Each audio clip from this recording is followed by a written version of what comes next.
States, Joe Biden.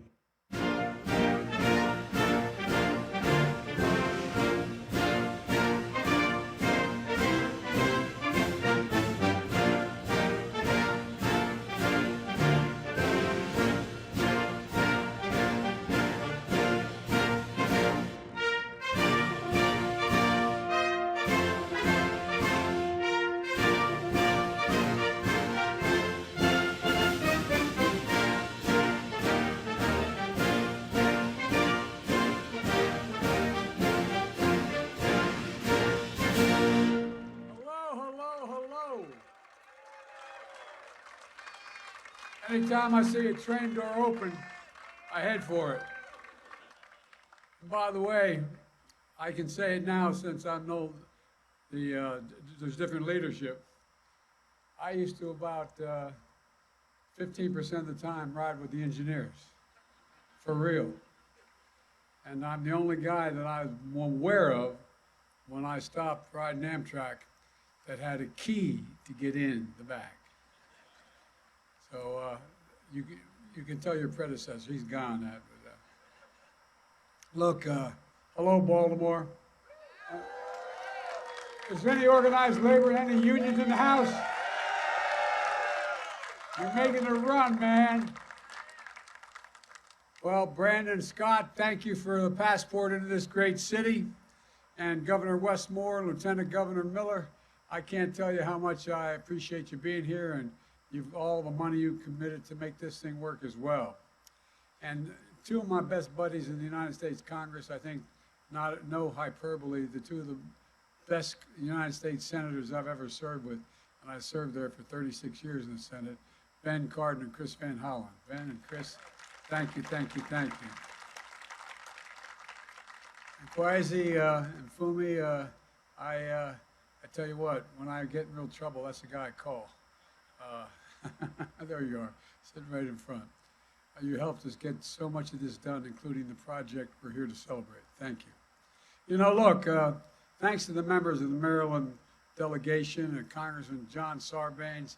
He and his dad and I talked a lot about Amtrak, spent a lot of time working on it. Dutch, you're still here, aren't you? I saw, there you go. Hey, Dutch, good to see you.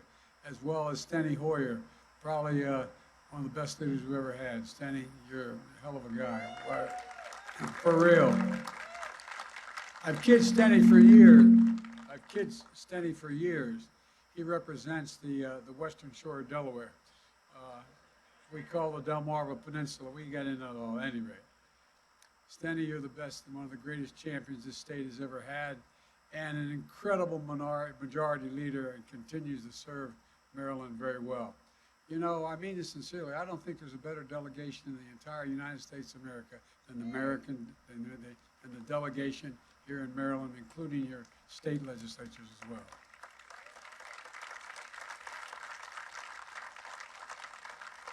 And somebody who I was senior to, but never referred to me as senator, always say, Biden, come here, Barbara Mikulski. I wish Barbara here. She's did a lot to make this day happen as well. All the years we worked on this, Baltimore, particularly Amtrak specifically. And finally, it's been over 3 years since, I didn't know you had seats, man, you ought to sit down. By the way, I said when I was running in 2020 for the job, I said, everybody take their seat, and there were no seats. And the press said, he is really stupid. So I don't dare tell anybody to take a seat unless I see the chairs. But anyway, thank you. You know, it's been over 3 years since his passing, but my late friend Elijah Cummings, he's with us in spirit looking down saying, Joe, you finally got this sucker done. And the CEO, Stephen Gardner. Stephen is, he knows he's got a strong support in Amtrak, probably too strong. I'm driving him nuts already. I want to get it all done quickly. And Secretary Pete Buttigieg, this is just one example of the great work you're doing, Pete. Appreciate it a lot. Let me at the outset, this is just the beginning of having a 21st century rail system that's been so long overdue in this country. Back in Delaware, I'm known for riding Amtrak, for being their senator all those years. And most of you know that as a senator, I rode the train between Washington and Wilmington and back and forth every single day that the Senate was in. And they tell me it's about average 117 days a year, about 265 miles a day. I put over 1 million miles on Amtrak. Not a joke, including as vice president. Amtrak wasn't just a way to get home, the family. The conductors, the engineers, they literally became my family. I used to have a summer party at my home in Delaware. Started off with about 10 conductors and engineers. Ended up with about 70 people. They became my friends. Went to an awful lot of their children's weddings and, unfortunately, funerals of them. When I was vice president, I flew over 1 million miles on Air Force Two, and I was going home as the United States as vice president. And one of the conductors said to me, "Hey Joe, big deal, 200. You said you've traveled over 1 million miles on Amtrak." I said, "How the hell do you know that?" And they added it up at their. But folks, look, I made 1,000 trips through this tunnel, so I've been through this tunnel 1,000 times. And but when folks talk about how badly the Baltimore Tunnel needs an upgrade, you don't need me to tell you. I've been there, and you've been there too. I also know that it's not just Amtrak. I know how important this tunnel is, the commuter rail, and MARC rail back and forth to Washington. And I know how much it matters to the entire Northeast corridor from here to Boston, that it matters a great deal. For years, people talked about fixing this tunnel. Well, I think I made one of the few guys back in the early 80s. I actually walked into the tunnel with some of the construction workers. You ought to get inside and see it. This is a 150-year-old tunnel. You wonder how in the hell it's still standing. And with the bipartisan infrastructure law, though, we're finally getting it done. This law is the most significant investment in American roads, bridges, since the interstate highway system. And it's the single most significant investment in rail in America since Amtrak was created 50 years ago. And through the infrastructure law, we're going to invest over $4 billion to replace the existing Baltimore and Potomac Tunnel. And that's why it's so important. Over 2,200 trains run on this corridor every single day, and it's the busiest in the United States and one of the busiest corridors in the world. The problem anywhere along the line means up and down the East Coast, it means commuters are trying to get to and from work, and they're getting in trouble. Business trying to ship their goods, travelers trying to visit family. If this line shuts down, it's just one day, it would cost the country over $100 million. But this tunnel is a major checkpoint for 9 million Amtrak and MARC commuter rail passengers who pass through it each and every year. 1.4 million, a 1.4 mile stretch with tight curves, so the trains have to slow to 30 miles an hour. You probably all heard this already, but it's important. 99% of the weekdays there's been a delay here somewhere. Trust me, I know. This tunnel is nearly, as I said, 150 years old. This is a Civil War era. Ulysses S. Grant was president. The structure is deteriorating. The roof is leaking. The floor is sinking. This is the United States of America, for God's sake. We know better than that. We know we have to prove we're much better than that. Funding from the infrastructure law will fully replace this tunnel. And we're naming the new tunnel after Frederick Douglass, who boarded this train to freedom right here in Baltimore. You know, as he escaped slavery, he traveled the country by rail, fighting for abolition and civil rights, so that's fitting we honor him in this way. The Frederick Douglass. Look, we have a lot to do. When the project is done, new trains will travel through this tunnel at 110 miles an hour instead of 30 miles an hour. MARC trains will go from here to Washington in 30 minutes. On an average weekday, that'll eliminate nearly 7 hours a day. The Frederick Douglass Tunnel will be all electric, and we will continue to invest in rail to make it easier for people to use its potential to take thousands of vehicles off the highways, including the interstate, and save millions of barrels of oil, reducing pollution. All the studies show if you can get from point A to point B by rail faster than you can by automobile, you take the rail. This is going to be a game changer for the environment as well. And so this is what we're doing across the country, not just here. Tomorrow I'll be in New York for a similar announcement, the Hudson Tunnel Project and a critical juncture in the Northeast Corridor. Earlier this month I was in Kentucky with the Republican leader, and they're standing there, and the Republican governor and also Democratic leaders.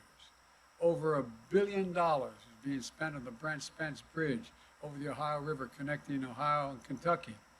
We're repairing the original bridge and building an entirely new one parallel to it. Each day, trucks carry about $2 billion worth of freight across that bridge from Florida to Canada. And it was built 60 years ago. Folks have been talking about fixing it for decades, but now we're finally going to get it done. And we're not stopping there.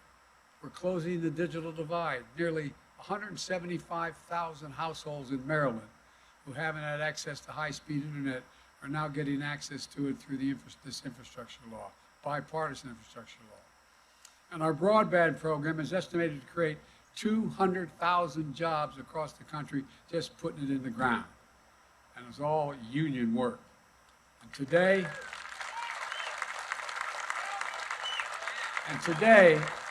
we're announcing a nearly $4 million grant to the great HBCU in Baltimore, Coppin State University, to buy new laptops, to give students digital skills and training that they need to compete in today's workplace. The Army Corps of Engineers spends millions each year dredging to keep shipping channels clear of the Port of Baltimore and help bring larger ships and more cargo in and out of Maryland. Now, we're investing another $84 million in infrastructure law to take the dredged material and restore the mid-bay islands on the Chesapeake, a critical habitat for fish and shellfish and birds. And these islands are central to the fishing and tourist industry. There's a lot we're going to get done. And one of the things about the infrastructure law I'm most excited about is we're doing all this with workers, with products made in America, with union labor. In fact, today we're announcing this project will be built under a project labor agreement. These agreements are agreements that contractors and unions put in place before the construction begins. They ensure major projects are handled by well-trained, highly skilled union workers, resolve disputes ahead of time, ensuring safer work sites, avoiding disruptions and work stoppages that can cause expensive delays down the line. So they're not just good workers, they're good taxpayers too. Amtrak and the building trades have agreed that the project labor agreement will be in place not just here in Baltimore, but all across major rail construction projects up and down the Northeast Corridor.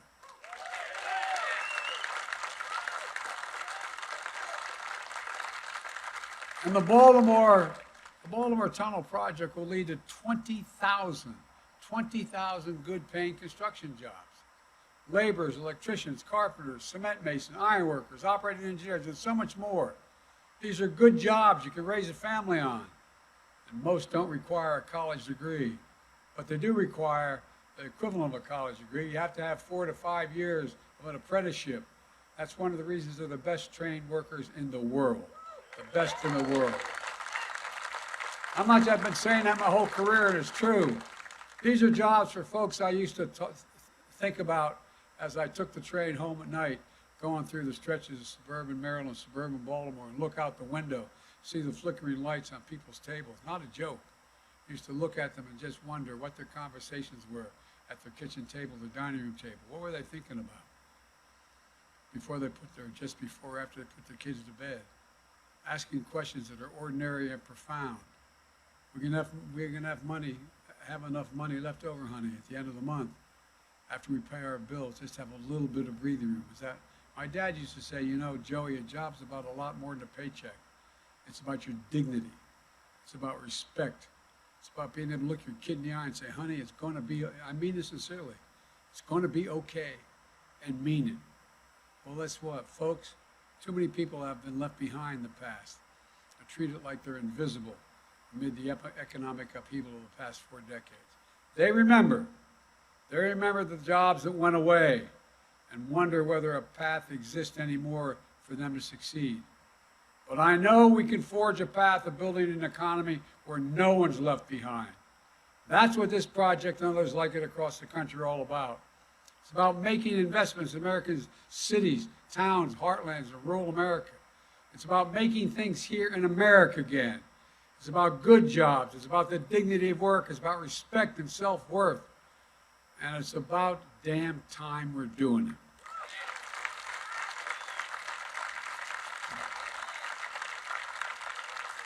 We're going through 4 decades where we exported jobs and imported product. We're exporting product and importing jobs now. For too long, we've talked about asserting America's leadership and building the best economy in the world. Well, we have to have the best economy in the world, you have to have the best infrastructure in the world. That's not hyperbole, it's a fact. To get products to market, to create thousands of good-paying jobs. For most of the last century, we led the world by a significant margin because we invested in our people, we invested in ourselves, we invested in research and development. Well, along the way, we stopped. We used to rank #1 in the world in research and development. Now we rank #9. China used to rank #8. Now it ranks #2. The risk of losing our edge as a nation and China and the rest of the world catching up is real. For decades, the backbone of America, the middle class, has been hollowed out. Too many good-paying manufacturing jobs move overseas because labor was cheaper. Jobs moved overseas and factories closed down. Once thriving cities and towns became shadows of themselves, what they used to be. When Carrier, one of the biggest manufacturers in Syracuse, New York, stopped making air conditioners, the town went in decline. Now, Micron's enormous investment of semiconductors in Syracuse is bringing it all back and more. Same things happened in Lordstown, Ohio, when GM shut down their auto factory. But this past year, thanks to all we're doing with electric vehicles, GM and LG announced they'll hire thousands of workers to build the new electric vehicle batteries. And when these towns were hollowed out, something else was lost. Their pride, their sense of self-esteem. Folks, these are the effects of the so-called trickle-down economics. The view from Park Avenue that says, when the wealthy do well, it will all trickle down to everybody else. Not in the family I was raised, it didn't work that way. But there's another one that I hold, that folks in Baltimore hold as well. Our folks in cities were born in Scranton, Pennsylvania, and grew up in Claymont, Delaware like I did. They view the backbone of America. They are the backbone. They're the people who get up every morning and go to work just to bust their necks trying to make an honest living. Look, folks, I've said it many times. Wall Street did not build this country. The middle class built this country. And unions built the middle class. That's a fact. I ran for president to build an economy from the bottom up and the middle out. To bring back good-paying jobs you could raise a family on, whether or not you went to college. To give working families a little more breathing room. To invest in ourselves again, to invest in America again. And that's what we've done. My first 2 years in office, we have 2 of the strongest years of economic growth and job growth in American history. We've created 11 million new jobs, including 750,000 manufacturing jobs, and we're just getting started. Where in God's name is it written that America can't lead the world in manufacturing again? I don't know where that's written. In addition, there's been major private investment, totaling nearly $300 billion in American manufacturing, including for semiconductors and small computer chips that power virtually everything in our lives, from cell phones to automobiles to artificial intelligence. You know, what a lot of people don't remember or don't know, we invented the computer chip in America. We invented it, and we made it more sophisticated. 30 years ago, America had more than 30% of the global chip production, worth tens of billions of dollars. But today, we produce only around 10% of the world's chips. Instead of the supply chain for these chips starting with us, it starts with countries you can't rely on. New automobiles need 3,000 of these chips just to be made. When overseas factories make these chips shut down during the pandemic, automakers in America had to shut down their product lines too. We couldn't produce enough cars because we didn't have enough chips. We can't ever let that happen again.